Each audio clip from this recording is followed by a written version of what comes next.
መልካም ጸጋ ይብዛልህ ወንድማችን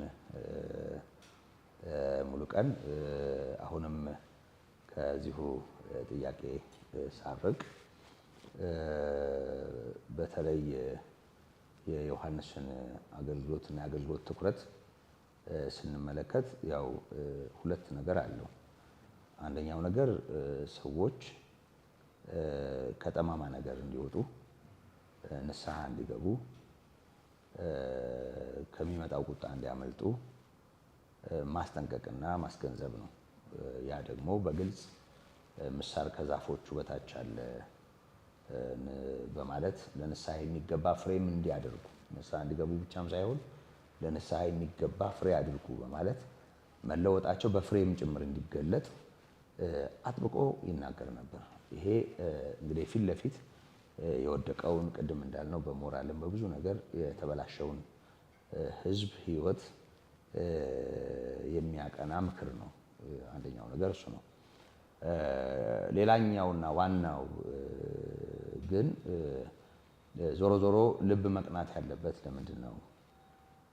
ጠማማው መቅናት ያለበት ለምንድን ነው? ጎደሎም ሙላት ያለበት ለምንድን ነው የሚለውን ነገር ስናነሳ እዛው ከዮሐንስ መጥምቅ ስብከት ውስጥ የምናስተውለው ነገር አለ።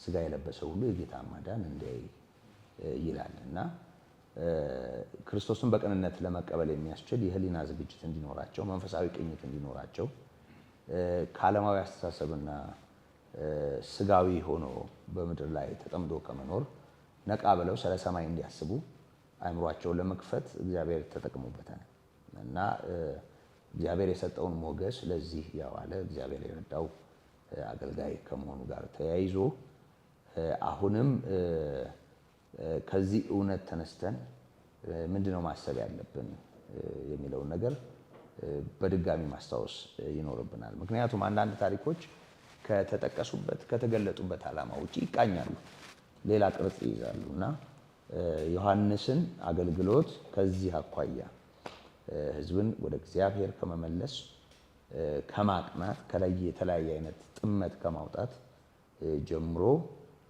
ለጌታችን ለኢየሱስ ክርስቶስ የተዘጋጀ ልብ እንዲኖራቸው እስከማድረግ ደግሞ ቅድም ወንድሜ ጠቆም አድርገዋል። መሰከረም አልካደምም ይላል እና የክርስቶስን ቦታ ላለመያዝ ጭምር ሰዎች መሲሁ ነው ብለው እንዳይቆጥሩት እና የማይገባ ክብር ምንም የከበረ ሰው ነው እንኳ ብንል በኤልያስ መንፈስ ከመንቀሳቀሱ ባሻገር ሌላ አይነት የመሲሁን ክብር ወደሱ የሚጎትት ነገር እንዳይኖርም በጣም በጥንቃቄ ያገለገለ አገልጋይ ነው። ይሄ ነገሩ በጣም ልብ የሚነካ ነው። እንደውም መሰከረ አልካደምም ነው የሚለው ወንጌላዊ ዮሐንስ እና መሰከረ ብቻ እኮ አይደለም፣ ኢየሱስ ነው ክርስቶስ፣ ኢየሱስ ነው ከኔ በኋላ የሚመጣው የዓለምን ኃጢአት የሚያስወግደው እሱ ነው ከሚለው ባሻገር እኔ ክርስቶስ አይደለሁም ማለት፣ እኔ አዳኙ አይደለሁም ማለት፣ እኔ አይደለሁም ብርሃን ብሎ መናገር በራሱ በጣም አስገራሚ ነገር ነው እና በዚህ ነገር ውስጥ መማር አለብን ብዬ አምናለሁ። በዚህ ዙሪያ አንዳንድ ነገሮች እናነሳ። መልካም። ስለ ታላቅነቱ ስታነሱ አንድ ጥቅስ ወደ ልቤ መጣ። ታስታውሱ ከሆነ በዚህ በማቴዎስ ወንጌል ምዕራፍ 11 ላይ ጌታችን ኢየሱስ ክርስቶስ ስለ ዮሐንስ የተናገረው ነገር አለ። እሱ ቃል እጅግ በጣም የሚገርም ቃል ነው። ከዮሐንስ የመጡ ደቀ መዛሙርት ስለ ዮሐንስ ወደ ጌታችን መጥተው የምትመጣው መሲህ አንተ ነው ወይስ ሌላ እንጠብቅ ብለዋል ብለው ለጌታችን ነገሩት እና ጌታችን ኢየሱስ ክርስቶስ በዚህ ጥያቄ ውስጥ የመለሰው አንድ መልስ አለ። በመጀመሪያ ያው ታምራትን አደረገ አይደል? ዕውሮችን አበራ፣ ለምጻሞችን አነጻ፣ ድውያንን ፈወሰ እና ያያችሁትን ለዮሐንስ ንገሩ ካለ በኋላ ስለ ዮሐንስ የተናገራት አንዲት ቃል አለች እና ከሴቶች ከተወለዱ ከዮሐንስ የሚበልጥ ማንም የለም አለ። እንግዲህ ማለት ሰው የሚወለደው ከሰው ነው፣ ግን ሴቶች ከወለዷቸው ሰዎች ወይም ልጆች መካከል መጥምቁ ዮሐንስን የሚያህል ማንም የለም ካለ ክብሩ እጅግ የላቀ ነው ማለት ነው። ቅድም ሙሌም እንዳለው ዝም ብሎ አገልጋይ ብቻ አይደለም፣ ተራ ሰው አይደለም ማለት የእግዚአብሔር ሞገስና የእግዚአብሔር ጸጋ በኃይል የነበረበት ሰው ነው እና ጌታችንም እንደዛ እንዲናገርም አስችሎታል ማለት ነው። ተጨማሪም በዮሐንስ ወንጌል ምዕራፍ 5 ላይ ጌታችን ኢየሱስ ክርስቶስ ስለ ዮሐንስ ሲናገር እሱ የሚነድ መብራት ነበር ይላል እና እናንተም በብርሃኑ እጅግ ደስ አላችሁ። ለጥቂት ጊዜ ነው ያላቸው። እንደው ምን አለ? እናንተ እንድትድኑ ይህንን እላለሁ እና እኔ ግን ከዮሐንስ ይልቅ የሚበልጥ ምስክር አለኝ ብሎ ያው ከዮሐንስ የሚልቀው ምስክር አባቱ እግዚአብሔር አብ ነው።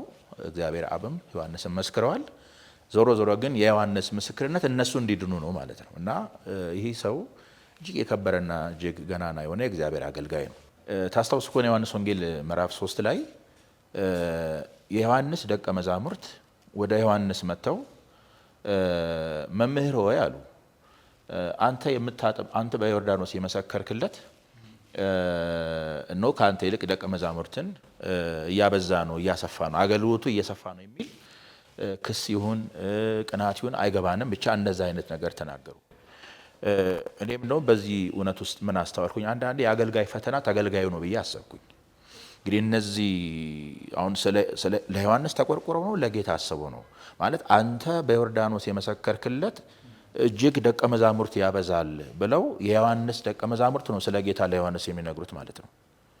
እና የመለሰው መልስ በጣም አስገራሚ ነው። ዛሬም ለምናገለግል አገልጋዮች እጅግ የሚያስተምር ማለት ነው። እና አንዳንዴ የአገልጋይ ፈተና ተገልጋዩ ጭምርም ሊሆን ስለሚችል ማለት ነው አስተማሪ ነው። እና ጌታ ማን ነው? መጥምቁ ዮሐንስ እናንተ በዮርዳኖስ የተናገርኩትን ቃል ታስታውሳላችሁ። እኔ ክርስቶስ አይደለሁም አለ። እኔ መንገድ ጠራጊ፣ የጌታን መንገድ የማቀና አገልጋይ ባሪያ እንጂ እኔ ክርስቶስ አይደለሁም ካለ በኋላ ምንድን ያለው? ሙሽሪት ያለችው እርሱ ሙሽራ ነው እና እንግዲህ ቆሞ የሚሰማው ሚዜ በሙሽራው ድምፅ ደስ ይለዋል አለ። የሱ መክበር ለኔ ደስታ ነው አለ ማለት ነው። የሱ መላቅ የሱ መግነን ለኔ ደስታ ነው በማለት የጌታ መክበር ለሱ ደስታ እንደፈጠረለት ክፍለ ንባቡ ይነግራል። እንደው ምን አለ መጨረሻ ላይ እሱ ሊልቅ እኔ ላንስ ይገባኛል ነው ያለው ማለት ነው። ስለዚህ ዮሐንስ ባጭሩ በቃ ስፍራውን የሚያውቅ አገልግሎቱን የሚያውቅ እንደው በነገራችን ላይ እኮ አገልጋይ ማለት እኮ የላኪው ድምፅ የላኪው መልእክት ያለው እንጂ የላኪውን ክብር የሚሻ ከላኪው ጋራ ራሱን አቻ አድርጎ ትከሻ ለትከሻ የሚለካካ አይደለም። ዛሬ በምናየው በቤተክርስቲያን የምናየው ልክ ያልሆነ ነገር እጅግ በጣም የሚያሳዝን ነገር ነው። ጌታ መድረክ ላይ እንኳን ስሙ እስካይጠራ ድረስ አገልጋዮች የሱን ስፍራ ሁሉ በመያዝ እንዴት እጅግ አሳፋሪ ነገር እያየን ያለ ነውና ይሄ በጣም የዮሐንስ ሕይወት እኛን ያስተምራል ብዬ አስባለሁ። ባጭሩ ቃል አገልጋይ የራሱ ክብር የለውም። ባጭር ቃል የምድረ በዳ ድምፅ ነው ማለት እንጂ ራሱም እኮ እኔ ድምፅ ነኝ ብሏል። እኔ የምድረ በዳ ድምፅ ነኝ፣ ነብዩም አይደለሁም ወይም ደግሞ ክርስቶስም አይደለሁም በማለት ጌታን እንዴት እንዳላቀ ነው በአገልግሎቱ የምናየው ማለት ነው። እና እጅግ በጣም ትሁት የሆነ ሰው እንደውም ጌታችን ኢየሱስ ክርስቶስ ሊጠመቅ ወደሱ በሚመጣበት ጊዜ እኔ በአንተ ልጠመቅ ይገባኛል እንጂ እኔ እንዴት አንተን አጠምቅሃለሁ ነው ያለው። እና በቃ ፈቅሮ እንዲያጠምቅ ያደረገው የጌታችን የኢየሱስ ክርስቶስ ንግግር ነው። ጽድቅን ሁሉ ልንፈጽም ይገባናል ባለው ጊዜ ነው። እና በጣም አገልግሎቱ እጅግ ያስተምረናል ብዬ አስባለሁ። እና ቅድም ላይም እንዳለው ታምራት አላደረገም፣ ግን በእግዚአብሔር ቃል ተገልጦ የእግዚአብሔርን ቃል ያለ አድሎ በጽድቅ እየሰበከ በጽድቅ የኖረ ጌታውን አክብሮ እንደው በጣም በሚገርም ሁኔታ እድሜውም እኮ በአጭር ነው የተቀጨው ማለት እንችላለን እኮ 32 ዓመቱ አካባቢ ነው ማለት እንችላለን። ህይወቱ ሲያልፍ 32 አካባቢ ሊሆን ይችላል። እና ግን ጌታ በሰጠው በዛች ሲዝን በቃ ጌታን አክብሮ ያለፈ አገልጋይ ነው ማለት ነው። የአገልግሎቱም ጊዜ አጭር ነው፣ ግን በዛች አጭር ጊዜ ውስጥ የሚገርም አገልግሎት የሚገርም ስራ ሰርቶ ጌታውን አክብሮ አሳይቶ እሱ ግን አለፈ ማለት ነው።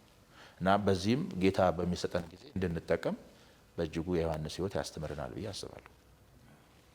መልካም፣ እግዚአብሔር ይመስገን። አሁን ባነሳኸው ሀሳብ ውስጥ ወይም በተናገርከው መልእክት ውስጥ ጌታ ኢየሱስ ዮሐንስ ከዮሐንስ ዘንድ ለመጡት ሰዎች በተናገረው ንግግር ያው እነሱን ሂዱና ያያችሁትን ንገሩት ካለ በኋላ ጌታ ስለ ዮሐንስ መናገር ጀምሯል። ማቴዎስ 11 ላይ እንደተመዘገበው እና ከሴቶች ከተወለዱት በምድር ላይ የሚበልጠው ማንም እንደሌለ ከተናገረ በኋላ በመንግስተ ሰማያት ግን ከሁሉ የሚያንሰው እሱ ይበልጠዋል የሚል ነገር ተናግሯል። እና ጫር ስላረከው ደግሞም አብይ መልእክትም ስለሆነ የጌታም ንግግር ስለሆነ እንደው በዚህ ዙሪያ ያለውን ነገር ብናነሳው መልካም ነው። ወንድሜ ሙሉቀን በዚህ ዙሪያ አንዳንድ ነገር በለን ወይም አንስተኸዋልና የምትጨምረው ነገር ካለ እድሉ ለአንተ ልስጥ። መልካም እንግዲህ ከመጥምቁ ዮሐንስ የሚበልጥ አልተነሳም በሚለው ቃል ውስጥ በዋናነት ያው መጥምቁ ዮሐንስ ከተነሱት ነቢያት በአገልግሎቱ እጅግ የላቀ መሆኑን በዋናነት እናስተውላለን። ቅድም በሙሌ የተነሳው ሀሳብ አለ። ከሱ በፊት የነበሩ የቀደሙ ነቢያት እንዳሉ ይታወቃል። እሱ ደግሞ የብሉይ ኪዳን የመጨረሻው ነቢይ እንደነበረ ይታወቃል። በተለይ በዝምታው ዘመን ፍጻሜ እንደተነሳ አይደለም የሚታመነው 400 የዝምታ ዘመን እንደነበረ ይታወቃል። እና በዛ ዝምታ ጊዜ ውስጥ የተነሳ ነቢይ ነው ማለት ነው። እና ከሱ ቀደም ከተነሱት ነቢያት በአገልግሎቱ የላቀ መሆኑን የሚያሳይ ነው። ከሱ የሚበልጥ አልተነሳም ስለሚል በሁለተኛም ብናይ ደግሞ ጌታችን ኢየሱስ ክርስቶስን በማጥምቁ ራሱ ይህንን ከሰማይ የወረደውን ይህንን ጌታ መድኃኒታችን ኢየሱስ ክርስቶስን አምላክ የሆነውን ጌታ ማጥመቁ ለዚህ ክብር መብቃቱ ዮሐንስን ልዩ ያደርገዋል ማለት ነው። እና የጌታ መንገድ ጠራጊ የመሲሁ ድምፅ ሆኖ መምጣቱ መገለጡ ይህንን ነቢይ ይህንን የእግዚአብሔርን ሰው የሚበልጥ ከዚህ ቀደም እንዳልተነሳና ወደፊትም ሊነሳ እንደማይችል ጌታችን ኢየሱስ ክርስቶስ ያረጋግጥልናል። እና የሚበልጥ አልተነሳም የሚለው ከዚህ ጋር የተያያዘ እንደሆነ እናስተውላለን። ነገር ግን በመንግስተ ሰማያት ግን ከሁሉ ደግሞ የሚያንሰው እሱን ይበልጧል የሚል ቃል ጌታችን ጨምሯል ማለት ነው። እንግዲህ ምን ማለት ነው ስንል ያው በመንግስተ ሰማያት ስንል ወይም በእግዚአብሔር መንግስት ውስጥ ወይንም ደግሞ በተለይ በጌታችን በኢየሱስ ክርስቶስ የማዳን ስራ በመስቀል ላይ በተፈጸመው የቤዛዎት ስራ ያመኑ በደሙ የተዋጁ በመንፈስ ቅዱስ ዳግም የተወለዱ ወደ እግዚአብሔር መንግስት የገቡ አጠቃላይ በዛ በእግዚአብሔር መንግስት ውስጥ እንዳሉ ይታመናል። እና በዚህ ውስጥ ካሉት አንዱ ደካማ ወይም ደግሞ አንዱ ዝቅ ያለው ሰው ይሄንን ይበልጣል ነው ያለው። እንግዲህ ንጽጽሩ ያው ዮሐንስን ለማሳነስ አይደለም በዋናነት ወይም የተነጻጸረ ያለው ማንነትን ከማንነት ጋር በማነጻጸር ሳይሆን ስፍራዊ ነው ብዬ አምናለሁ። ለምሳሌ እኛ በክርስቶስ ዘንድ ያለን ስፍራ ምንድን ነው? በክርስቶስ በማመናችን የዘላለም ሕይወት አግኝተን ወደ እግዚአብሔር መንግስት በመፍለሳችን ምክንያቱም ደህንነት ፍልሰት ስለሆነ ወደ መንግስቱ አፈለሰን ስለሚል ያለ ነው በመንግስቱ ውስጥ ነው። እና በዛ መንግስት ውስጥ ያለ አንድ አማኝ ነው ከዮሐንስ ጋር የተነጻጸረ ያለውና ንጽጽሩ በስፍራዊ ነው ማለት ነው። ስለዚህ ያ ስፍራ ደግሞ ምንድን ነው ብለን ስንመለከት ጌታችን ኢየሱስ ወይም ራሱ ዮሐንስ እንደነገረን ዮሐንስ 3 ላይ ሙሽራይት ያለችው እርሱ ሙሽራ ነው እና ሚዜዎቹም በሙሽራው ድምፅ ደስ ይላቸዋል፣ እርሱ ሊልቅ እኔ ላንስ ይገባል ብሎ ቃል በቃል የተናገረው ቃል አለ። ስለዚህ ሚዜዎቹ በሙሽራው ድምፅ ይላቸዋል፣ ደስ ይላቸዋል ብሎ በመናገሩ ራሱን እዛ ጋር እንደ የሙሽራው ሚዜ አድርጎ እንደማቀረቡ ዮሐንስ የኢየሱስ ክርስቶስ ወይ ደግሞ የሙሽራው ሚዜ ከሆነ ከሚዜው ለየት ደግሞ ያለችው ደግሞ ምን አለች ማለት ነው? ሙሽሪት አለች ማለት ነው። በአጭሩ ቤተክርስቲያን ማለት ነው። እና በቤተ ክርስቲያን ህብረት ውስጥ ያለ አንድ አማኝ ባለው ስፍራ በክርስቶስ ኢየሱስ በማመን ዳግም በመወለድ መንፈስ ቅዱስን በመቀበል የእግዚአብሔር የልጅነትን በማግኘቱ በዚህ ስፍራ ከሴቶች ከተወለዱ ከዮሐንስ የሚበልጥ አልተነሳም የተባለውን ዮሐንስን ይበልጠዋል ማለት ነው። ወይም ከሁሉ ይበልጣል የተባለውን ዮሐንስን ባለው ስፍራ ክርስቶስን በማመን ባገኘው ስፍራ ምን ያደርገዋል ማለት ነው? ይበልጠዋል ማለት ነው። እንግዲህ ብልጫው እንዳለው ስፍራዊ ነው። ምክንያቱም በክርስቶስ በማመን ያገኘነው ስፍራ አለ፣ ልጅነት አለ፣ ክብር አለ፣ መንፈስ ቅዱስን መቀበል አለ፣ ዳግመኛ መወለድ አለ። እንግዲህ ይሄ ሁሉ የሆነው ከትንሣኤ በኋላ ነው። ልብ በሉ። ዮሐንስ ደግሞ እስከ ትንሣኤ ደግሞ አልነበረም። የጊዜ ራሱ መቀዳደም ስላለ ያው ቅድም እንዳልነው ዮሐንስ በ32 ምናምን ዓመቱ እንዳረፈ ይታወቃል። ጌታችን ከዛም 33 ዓመት እንደቆየ ነው የምናምነውና ስለዚህ በመስቀል ላይ የተፈጸመው ደህንነት ወይም እስከዛ ድረስ ዮሐንስ እንዳልነበር እናውቃለን። ስለዚህ ሁሉ ነገር የተፈጸመው ትንሣኤ ሁሉ ነገር ያለው ከዛ በኋላ ስለሆነ ብልጫው ስፍራዊ ነው ወይም ስፍራዊ እንደሆነ እናስተውላለን እና ይህንን ነው የምረዳው ብዬ አምናለሁ። መልካም። በዚህ ርዕስ ላይ የምትጨምረው ነገር ካለ ሀሳቡን ለማጉላትም ሊሆን ይችላል። እንደው ያው አንተ በውስጥ ያለውን ትጨምርበታለህ። እንደው አያይዘህ አሁን ለተነሳውም ሀሳብ ማዳበሪያ ይሆናል ብዬ አምናለሁ። እውነት እውነት እላችኋለሁ ከሴቶች ከተወለዱት መካከል ከመጥምቁ ዮሐንስ የሚበልጥ አልተነሳም። በመንግስተ ሰማያት ግን ከሁሉ የሚያንሰው ይበልጠዋል ይልና ከመጥምቁም ከዮሐንስ ዘመን ጀምሮ እስከ ዛሬ ድረስ መንግስተ ሰማያት ትገፋለች፣ ግፈኞችም ይናጠቋታል። ነቢያትም ሁሉና ሕጉ እስከ ዮሐንስ ድረስ ትንቢት ተናገሩ። ልትቀበሉትስ ብትወዱ ይመጣ ዘንድ ያለው ኤልያስ ይህ ነው፣ የሚሰማ ጆሮ ያለው ይስማ በማለት ከዚህ በኋላ ስለ ትውልዱ ይናገራል። ከማቴዎስ ምዕራፍ 11 ከቁጥር 11 ጀምሮ እስከ ቁጥር 15 ያለውን ያነበብኩት አሁን የተነሳው ሀሳብ ጋራ የተያዘ ስለሆነ ነው አንድ ላይ ሀሳብ እንዲሰጥበት ወደ አንተ የጠቆምኩት። ብዙ ዝርዝር ሀሳብ ያሬድ ሰጥቶበታል። ልክ ነው። እሱ ስፍራ ያለውን በኪዳን ትንሽ መናገር እችላለሁ። ጌታ ስለ መንግስተ ሰማያት ወይም ስለ ራሱ ወደፊት ስላለው አገልግሎትና ብልጫ በአንድም በሌላ የተናገረ መሆኑን ማሰብ ይኖርብናል።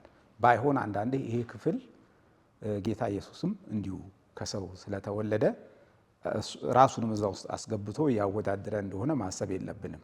በኪዳን ነው ያልኩበት ምክንያት በጣም ዝርዝር ነገር አስቀምጧል ያሬድ። ዮሐንስ እንግዲህ በእግዚአብሔር ተጠርቶ የሰጠው አገልግሎት እጅግ የላቀ ነው። አስደናቂ አገልግሎትን የሰጠው ምክንያቱም መነሻ ላይ ብያለሁ፣ ድልድይ ነው። ድልድይ ነው ስንል ወደ መሲሁ ነው የሚያቀብለው እና ይሄ የዋዛ ቀላል ነገር አይደለም። ሌሎች ይህንን እድል አላገኙም። የእሱ አገልግሎት ሲያበቃ ወይም ኪዳኑ ሲደመደም ቀጥሎ የሚመጣው መሲሁ ነው። ስለዚህ ለመሲሁ ምስክር ነበር። መሲሁም በዓይኑ አይቶታል።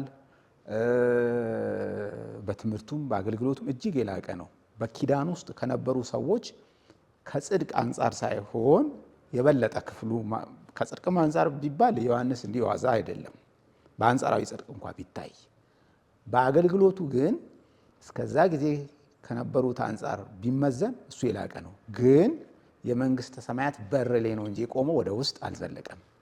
የመንግስተ ሰማያት ትምህርት ጌታ ኢየሱስ እዚሁ ዮሐንስ ወንጌል ምዕራፍ 3 ላይ ከኒቆዲሞስ ጋር ሲነጋገር ስለ ሰዎች ደህንነት፣ ስለ ሰዎች ወደ እግዚአብሔር መንግስት የመግባት ሚስጥር በተናገረበት ስፍራ ላይ ሰው ከዋና ከመንፈስ ካልተወለደ በቀር የእግዚአብሔር መንግስት ሊያይ አይችልም ማለት። አሁን የላቀ ነገር ወደፊት አለ ማለት ነው። ዳግም ልደት አለ፣ ቤዞት አለ፣ በመሲሁ አገልግሎት መዋጀት አለ። ስለዚህ እዚህ ውስጥ የሚገቡ ሰዎች ከመጀመሪያዎቹ ይልቃሉ። በምን ምክንያት? በልዩ ጽድቅ ስላላቸው ወይም በትጋታቸው ከዮሐንስ ጋር ተወዳድሮ አይደለም። ኪዳኑ ብልጫ ይሰጣል። ወይም ደግሞ ወደ አዲሱ መንግስተ ሰማያት ነው ሰዎች የሚገቡት። ይሄ ክብሩን የሚያሳየው አሁን እኛ የተቀበልነው በክርስቶስ ከምንም ጋር ሊወዳደር አይችልም። በክርስቶስ አገልግሎት፣ በክርስቶስ ሞትና ትንሣኤ፣ በእሱ ስም በማመን ያገኘነው ህይወት ከእግዚአብሔር ህይወትን ተካፈል ማለት ነው። የክብር ጥግ የሚባለውን ሁሉ ከእግዚአብሔር ተቀበልን። ይሄ በእኛ ላይ ሲነበብ በእርግጥም ወደዛኛው ኪዳን መለስ ብለን ስናይ በአዲሱ መንግስተ ሰማያት ውስጥ ያሉ በአዲሱ ህይወት ውስጥ ያሉት የላቁ ናቸው። ዮሐንስም በሩ ላይ ነው የቆመው።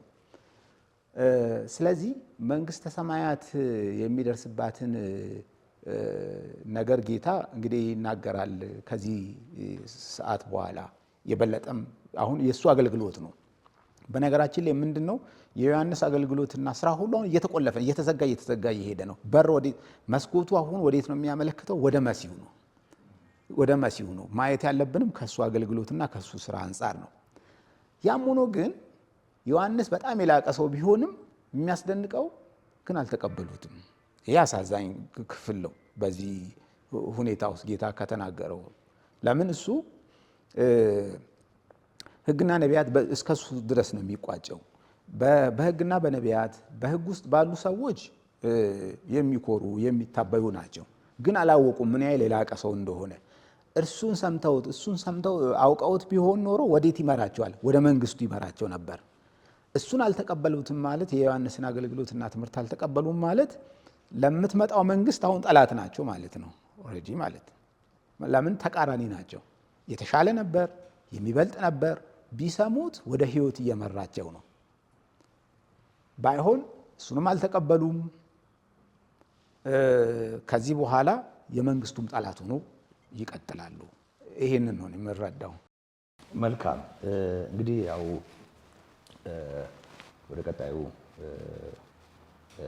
እና ከበዓሉም ጋር ከዕለቱም ጋር በወንጌልም ውስጥ ከተጠቆረበት ዋና ነገር ጋር ወደ ተያያዘው ነገር ከመሻገራችን በፊት አሁን በተነሳው ነጥብ ላይ ጥቂት ነገር ለማለት እወዳለሁ። የተለየና አዲስ ነገር አይደለም። ይህንኑ ሀሳብ እንዲሁ ለማጉላት እንግዲህ የዮሐንስ ወላጆችን በተመለከተም ያው ከአብያ ክፍል የሆነ ካህን ነው አባቱ። እንደውም በክፍሉ ተራ ደርሶት ያገለግል የነበረ ሰሞንኛ አገልጋይ እንደነበረም እናያለን። በካህናት መደብ በአገልግሎቱ ስፍራ ዘካርያስ እና ልጅ ባለመውለድ የኖሩበትን ዘመን ሉቃስ ሲጠቁም ምንድነው ያለው? ጻድቃን ነበሩ ይላቸዋል። እና ይሄ ብዙ ጊዜ ጻድቃን የሚሉት ቃላት በተጠቆሙበት አውድ ማየት ካልቻል መጽሐፉ እርስ በርሱ የሚምታታ ወይም የሚጣላ ይመስለናል። በመሰረቱ ጻድቅ ማለት ትክክለኛ ማለት ነው አይደል? ቀጥ ያለ ትክክለኛ ቀና ማለት ነው። እና እንግዲህ ልጅም ባይኖራቸው ረጅም ዘመን በአገልግሎት ውስጥ የተሰጣቸውን ኃላፊነት ተሸክመው በመኖር ትዳራቸውን አክብረው በመኖር ጻድቃን ነበሩ። ያ ማለት ለመንግስተ ሰማያት ለዘላለም ሕይወት የሚሆን ጽድቅ አላቸው ማለት እንዳልሆነ ግልጽ ነው። አንጻራዊ ጽድቅ ብለዋል ቅድም። ልክ ነው፣ ምንም ጥርጥር የለውም። በየዘመናቱ ራሱን ያለ ምስክር የማይተው እግዚአብሔር በየዘመናቱ ምስክሮች አሉት። ከዛ እውነት የተነሳ በአጠቃላይ በወደቀው የሰው ልጅ ሕይወት ውስጥ ደግሞ ለመንፈሳዊ ነገር የነቃ መንፈስ ያላቸው ራሱ እግዚአብሔር በጸጋው በመሰረቱ ብዙ ጊዜ ጸጋ ሲባል ከጌታችን ከኢየሱስ ክርስቶስ ጋር ተያይዞ የመጣውን በምልአት የተገለጠውን ጸጋ ስለምናስብ ጸጋ ከዛም በፊት በነበሩት ዘመናት የሰራ አይመስለንም እና የእግዚአብሔር ጸጋ ያልሰራበት ዘመን የለም። ወደ አብርሃም የመጣው በራሱ በእግዚአብሔር ምሕረትና ጸጋ ነው። ወደ ሙሴ የመጣው እግዚአብሔር በራሱ ምሕረትና ጸጋ ነው እንጂ ሙሴ የተገባው ሰው ሆኖ አይደለም። እንደምናየው ኤልያስን እግዚአብሔር ሲያስነሳ በኤልያስ መንፈስ ደግሞ ዮሐንስ ይነሳልም ሲል በዚህ ሁሉ ውስጥ የእግዚአብሔርን አስደናቂ ስራ ነው የምናየው።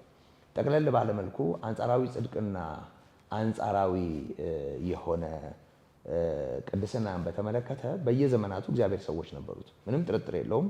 አብርሃም በነበረበት ዘመን አብርሃም እግዚአብሔርን በማመን እምነቱ ጽድቅ ሆኖ የተቆጠረለት ጻድቅ ነው። ይሄ ለሐዲስ ኪዳን ትምህርትም ጭምር ምሳሌ ሆኖ የቀረበ ሰው ነው።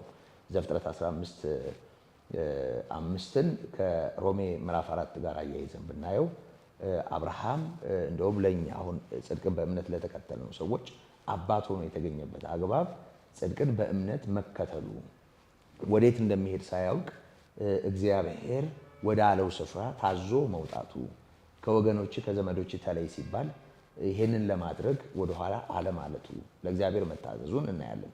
ልክ እንደዚሁ ወደ ዳዊት ብንመጣ፣ ወደ ሙሴ ብንመጣ፣ ወደ ነቢያት ብንመጣ በነበረው ትውልድ እዛ ጭልምልም ባለው ዓለም ውስጥ እንዲሁ ፍንጥቅጥቅ የሚሉ ትናንሽ ከዋክብትን እናያለን። ሙሉ ብርሃን ሆነው ፀሐይ ጽድቅ ሆነው የሰዎችን ጨለማ የሚያሸንፍ ጽድቅ ሆነው አይገለጡ እንጂ እንኳን ለሌላው ለራሳቸውም ከዘላለም ሕይወት አኳያ ሙሉ ነገር አይገኝባቸው እንጂ ግን በንጽጽር ወደሚገኘው ጽድቅ ስንመጣ ልም ባለው ዓለም ውስጥ የሚታይ የሚብረቀረቅ የሚብለጨለጭ እንደ ከዋክብት የሚታይ ነገር ነበራቸው። ይሄ እውነት ነው። ከዚህ ጋር በተያያዥነት ለምሳሌ ዕብራውያን ምዕራፍ 11ን ስናነሳ ምዕራፍ 11 የእምነት ሕይወት የተኖረ መሆኑን ለማሳየት ከመጀመሪያው ማለት ከአዳም ልጅ ከአቤል አንስቶ የብዙ ቅዱሳን ስም ያነሳል እና እነዛ ቅዱሳን እነዛ የእግዚአብሔር ሰዎች በየዘመናቱና በነሱ ሁኔታ እንዴት እምነትን እንደተለማመዱና የእምነት ሕይወታቸው ምን እንደሚመስል ያሳየናል።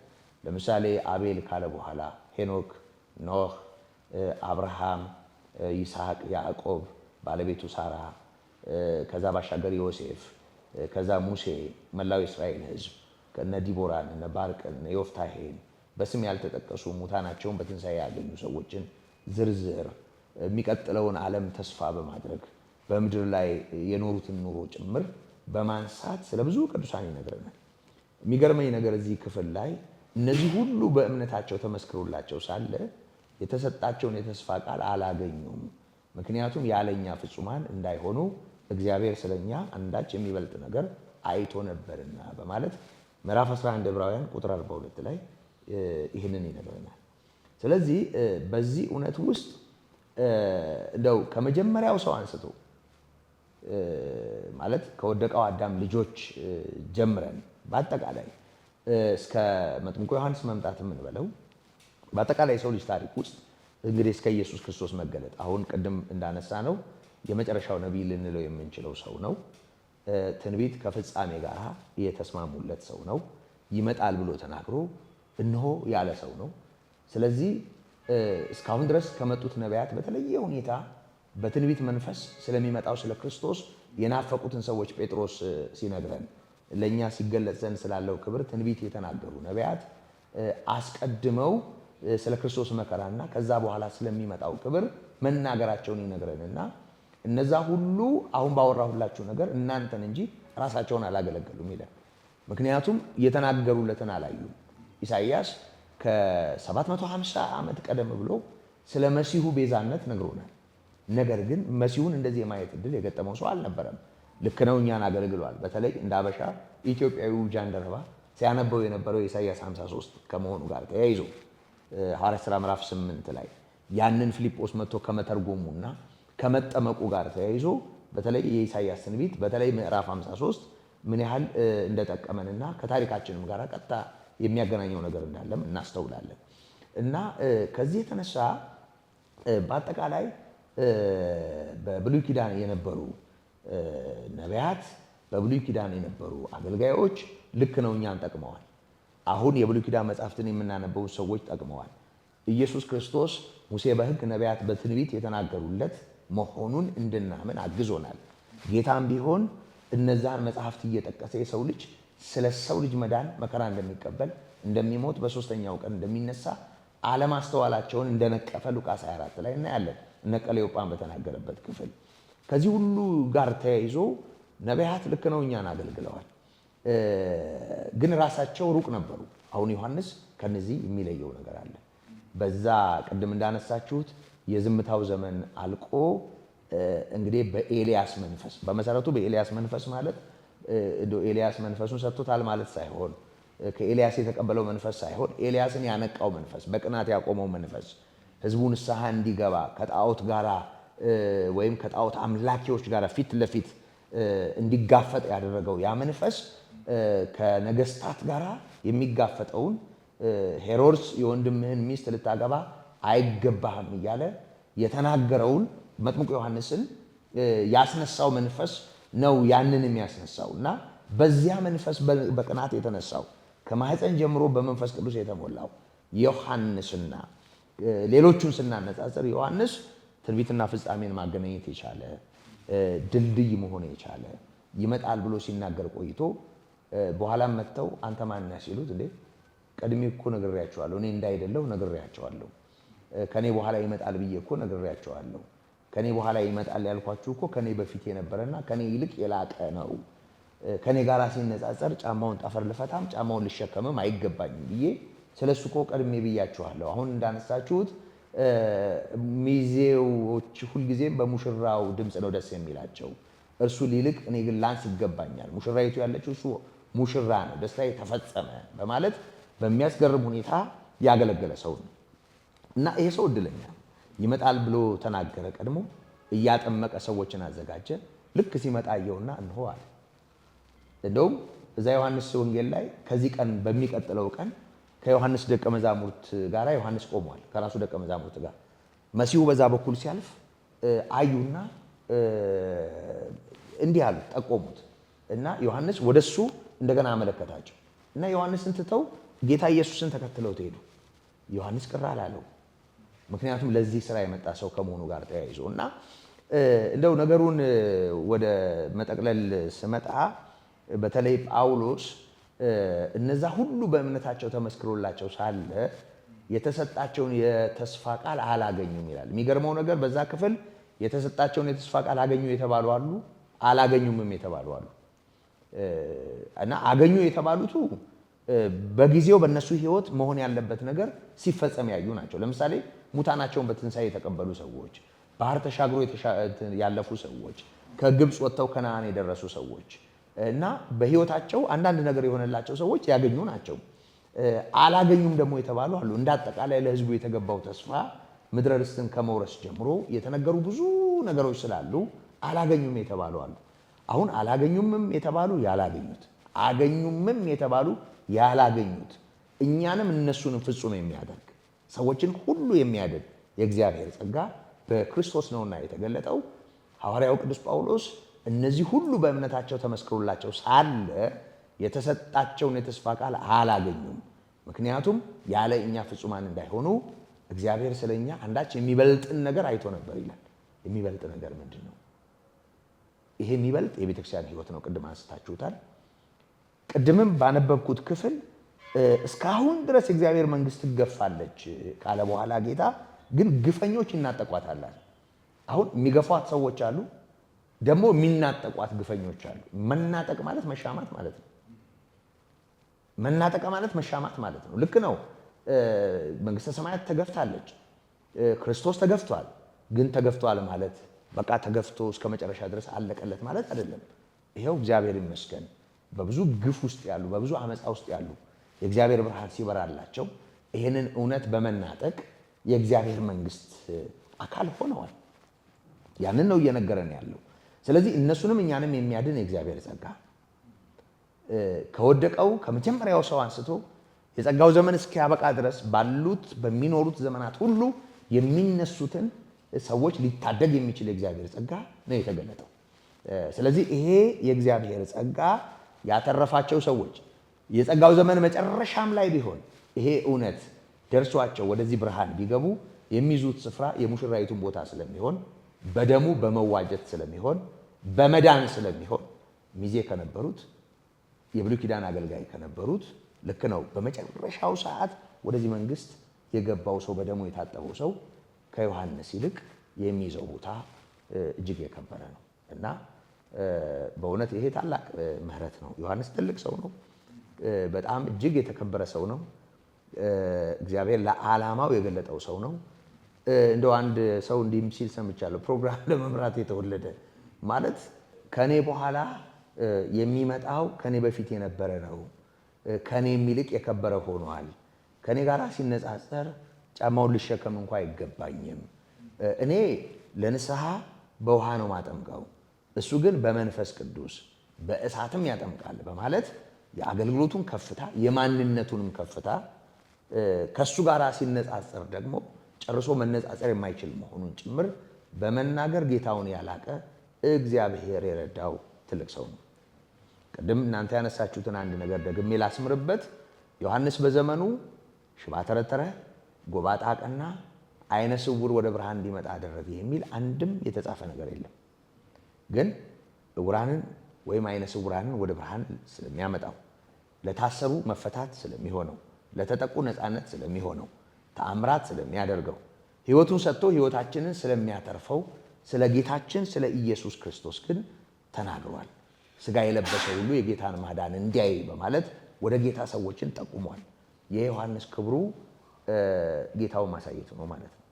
ጌታውን እንዲያሳይ መመረጡ ነው ማለት ነው። በመሰረቱ በደንብ እናስተውል። ቅድምም ተነስተዋል። በእውነት ተአምራት ብቻውን ለሰው ልጅ ብርሃን እንደማይሆን ከእስራኤል ሕዝብ በላይ ምስክር ያለ አይመስለኝም። ምክንያቱም 40 ዓመት ስራዬን አዩ አስመረሩኝ ያለው 40 ዓመት ስራዬን አዩ አስመረሩኝ። በማስመረር ቀን እንደሆነው ልባችሁን እልከኛ አታድርጉ በማለት መንፈስ ቅዱስ በዳዊት አንደበት መዝሙር 95 ላይ እንደተጻፈው ዕብራውያን 3 ላይ እንደተደገመው ስለ እስራኤል ሕዝብ አስመራሪ አቋም መናገሩን እናያለን። እንግዲህ አስቡት እስቲ ባህር ተከፍሎ የተሻገረ ሕዝብ መና በምድረ በዳ ይበላ ድርጭት የቀረበለት ከደረቅ አለት ውሃ የጠጣ ያን ሁሉ ተአምራት በእነሱ ምክንያት እግዚአብሔር ሲያደርግ ያየ ሕዝብ እንዴት ነው እግዚአብሔርን በጥጃ ለመቀየር አቅም የሚያገኘው? በመሰረቱ በእውነት በህይወት ዘመናችን በግላችን ብዙ ነገር ተደርጎልናል ብለን በተደረገልን ተደንቀን እግዚአብሔርን አክብረነው ሊሆን ይችላል። ግን ክርስቶስን ከመረዳት ከማየት በላይ አስደናቂ እምነት የሚሆን አቅም የለም። ይህንን ዛሬም ጭምር በደንብ ነው መስተዋል ያለበት። ልክ ነው፣ እግዚአብሔር ታምራት ለሚያስፈልጋቸው ሰዎች ታምራት ያደርጋል። በዛ መልኩ የረዳቸው ሰዎች አሉ። አሁንም እንደዛ ሊረዳ ይችላል። እግዚአብሔር የማያልቅበት አምላክ ነው። ያምናለሁ ዛሬም ሕያው እንደሆነ ጌታ። ግን ሕያው የሆነውን ሞትን ድል ያደረገውን እኛን ስለማዳን በስጋ የተገለጠውን ቅድመ ዓለም የነበረውን ከሁሉ የከበረውን የመረዳት ያህል አቅም ሊሆን አይችልም። ተአምር ክርስቶስን መረዳት ያለምንም ተጨማሪ ተአምር ነው። ይሄን ብርሃን መረዳት አቅም ነው፣ መንፈሳዊ ጉልበት ነው። ሰው ክርስቶስን በማንነቱ መጠን ከተረዳ በየትኛውም የህይወቱ ውጣ ውረድ ውስጥ የትኛውም ጥያቄው ሳይመለስ ምንም አይነት ተጨማሪ ፈውስና ተአምራት ሳያይ ሰማይን መመልከት ይችላል። እግዚአብሔር አብን ማወቅ ይችላል። ከእግዚአብሔር ጋር መስማማት ይችላል። ምክንያቱም እግዚአብሔር አብን በልኩ የተረከው የክብሩ መንጸባረቅና የባህሪው ትክክለኛ ምሳሌ የሆነው ጌታ ኢየሱስ ስለሆነ እና በዮሐንስ አገልግሎት ውስጥ ከኔ በኋላ የሚመጣው እያለ መጮሁ፣ ስጋ የለበሰው ሁሉ የእግዚአብሔር ማዳን ይይ እያለ መጮሁ፣ በዮሐንስ አገልግሎት ውስጥ ከኔ አኳያ እሱ ብሎ ጌታን አልቆ መናገሩ፣ ይሄ የአገልግሎቱ መልክ በእውነት ትልቅ አቅም ሊሆን የሚችል ዮሐንስን ከሌሎቹ ይልቅ ከሴቶች ከተወለዱት አልተነሳም አይደለም የተባለው። እንደ ዮሐንስ ያለ ዮሐንስ ቅድም እንደተነሳው ለዚህ ለፍጻሜው ቅርብ የሆነ እና ትንቢት ከፍጻሜ ጋር የተሰካኩለት የተገናኙለት ሰው ከመሆኑ ጋር ተያይዞ ልክ ነው፣ በጣም ትልቅ ሰው ነው። ግን አንዱ ምስኪን በቃ ከዚህ ከጫት ተራ የተነሳ እንደው ምስኪን ልም ካለ እንደው ያው ብዙ ጊዜ በእኛ ሀገር ሁኔታ ኃጢአት ምናምን በደል ሲባል ያው ጫትና ሲጋራ ስለሚታየን ነው እና ከዛ የከፋ ብዙ ነገር እንዳለ ይታወቃል። እና እልም ካለ ሴሰኝነት፣ ነውር፣ እርኩሰት ባዕድ አምልኮ ሊሆን ይችላል። ይሄ ለባህሪ የማይስማማ ጥፋት ሊሆን ይችላል። እልም ካለ ከጨቀየው ዓለም ኢየሱስ ክርስቶስ ምክንያት ሆኖ የደሙ ኃይል ምክንያት ሆኖ እግዚአብሔር የከፈለለት ዋጋ ምክንያት ሆኖ ከእግዚአብሔር ጋር የታረቀ ሰው ቦታው ሙሽራይቱ ያለችበት ስፍራ ነው። ሄዶ ግጥም የሚለው የቤተክርስቲያን አካል ብልት በመሆን የሙሽራይቱ ስፍራ ላይ ነውና በመንግስተ ሰማያት ግን ልክ ነው። ግፈኞች ተናጥቀው ይሄንን እውነት፣ ግፈኞች ተሻምተው ይሄንን እውነት የምስራቹን አሜን በማለታቸው ምክንያት ብልጫ ይይዛሉ። ከነቢያትም እንደ መጥምቁ ዮሐንስ ካለው የከበረ ሰው ይልቅ ማለት ነው። እና ይሄ በጣም ታላቅ ነገር ነው። እግዚአብሔር ለዮሐንስ የሰጠው ስፍራ በእሱ አንጻር ክርስቶስ እንዲታይ ሆን ተብሎ በዓላማ ከጽንሰቱ ጀምሮ ሰማይ የሰራው ስራ መሆኑን እናስተውላለን። እና በእውነት ይሄ ታላቅ እውነት ነው። ታላቁ የታየበት ታላቅ እውነት ማለት ነው። በራሱ ዮሐንስን የማላቅ አይደለም ዓላማችን፣ ግን መጽሐፍ ባላቀው ወይም ባከበረው መጠን የማንሳትና ከሱ የላቀውን የማሳየት ስለሆነ ዋናው ዓላማ። በዚህ መጠን እንግዲህ ከዮሐንስ አገልግሎት ጋር ተያይዞ ማንሳት ያለብንን አንስተናል። ያው ከዚህ ነጥለን አናየውም። ጌታ ኢየሱስ ክርስቶስ ወደ መጠመቂያው ስፍራ በሚመጣበት ጊዜ ዮሐንስ በሄኖን ወይም በዛ በመጠመቂያው ስፍራ በዮርዳኖስ ወንዝ ድምፁን ከፍ አድርጎ ይናገር ነበር፣ ይጮህ ነበር። እንደውም ከጌታችን ከኢየሱስ ክርስቶስ መጠመቅ አስቀድሞ ጸሐፍት፣ ፈሪሳውያን በጣም የተከበሩ ሰዎች ሲመጡ አየ እና ከሚመጣው ቁጣ እንድታመልጡ ማን አመለከታችሁ? ምሳር ከዛፉ በታች አለ፣ ለንስሐ የሚገባ ፍሬ አድርጉ በማለት መውቀሱንና ለንስሐ የሚገባ ፍሬ የማያደርገው ይቆረጣል ማለቱን እናያለን። እና እንዲህ ጭክን ያለ እናንተ የእባብ ልጆች፣ እናንተ የእፉኝት ልጆች እያለ እስኪናገር ድረስ እንዴት ባለ መንፈስ ይናገር እንደነበረ እናያለን። እና እነዛን ኩንስንስ ሰዎች የእባብ ልጅ ብሎ መጥራት እነዛን የሕዝብ አለቆችና ፈሪሳውያን ከሚመጣው ቁጣ እንድታመልጡ ማን ነው የመከራችሁ በማለት እንደው ጨርሶ ለዚህ የማያስተውሉ ሰዎች እንደነበሩ መናገሩና በኋላም የወንድምህን የፊልጶስን ሚስት ልታገባ አይገባህም በማለት ሄሮድስን እስከ መገሰጽ ድረስ የደረሰ ጭክን ያለ በቃ ለእግዚአብሔር መንግስት እንዲህ የቆረጠ ወገቡን የታጠቀ ሰው እንደነበረ እናያለን። እና ይህን ተከትሎ ጌታ ኢየሱስ ክርስቶስ ወደ መጠመቂያው ስፍራ መጣ። እስኪ ጌታ ወደ መጠመቂያው ስፍራ ሲመጣ የነበረውን እና ዮሐንስ እሱን ያጠመቀበትን ሁኔታ እና እግዚአብሔር አብ በዚያን ጊዜና ሁኔታ ውስጥ ልጁን የገለጠበትን ያከበረበትን እውነት ማስታወስ መልካም ነው። እስቲ በዚህ ዙሪያ ያለውን ነገር እናንሳ።